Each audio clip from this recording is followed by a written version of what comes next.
1932 में ऑस्ट्रेलिया एक जंग का ऐलान करता है और ये जंग किसी देश या फिर किसी इंसान के खिलाफ बिल्कुल भी नहीं थी, बल्कि ये जंग तो पक्षियों के खिलाफ लड़ी जाने वाली। लेकिन आपको सुनकर हैरानी हो सकती है, क्योंकि इस जंग में पक्षियों ने ऑस्ट्रेलिया की सेना को हरा दिया। इस वॉर को इतिहास में ग्रेट एमू वॉर के नाम से जानते हैं। एमू एक तरह का पक्षी होता है जो दिखने में काफी हद तक बत्तख की तरह होता है, लेकिन साइज में बत्तख से थोड़ा सा बड़ा होता है और ये पक्षी कुछ ऊंचाई तक उड़ भी सकता है। लेकिन ऐसा हुआ क्यों? चलिए ये भी ऐसा कहा जाता है कि वर्ल्ड वॉर के बाद ग्रेट डिप्रेशन से देश के किसान काफी परेशान होने लगे थे।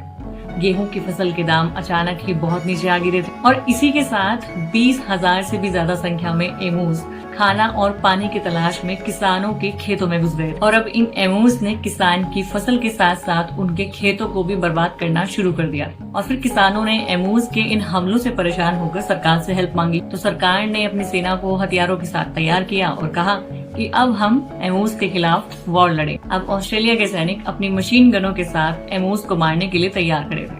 लेकिन हुआ इसका उल्टा है, क्योंकि एमूस कोई साधारण पक्षी नहीं थे।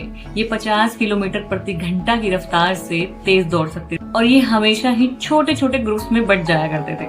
और इसका नतीजा ये हुआ कि हजारों गोलियां चलाने के बाद भी ऑस्ट्रेलिया की सेना ने सिर्फ 500 से 900 एमूस ही मारे थे। किसान अब भी परेशान थे, लेकिन आर्मी ने ये मान लिया था कि ये मिशन पूरी तरह से फेल है और ऐसे आधिकारिक तौर पर ऑस्ट्रेलिया एमूस के खिलाफ उस वॉर को हार गया था।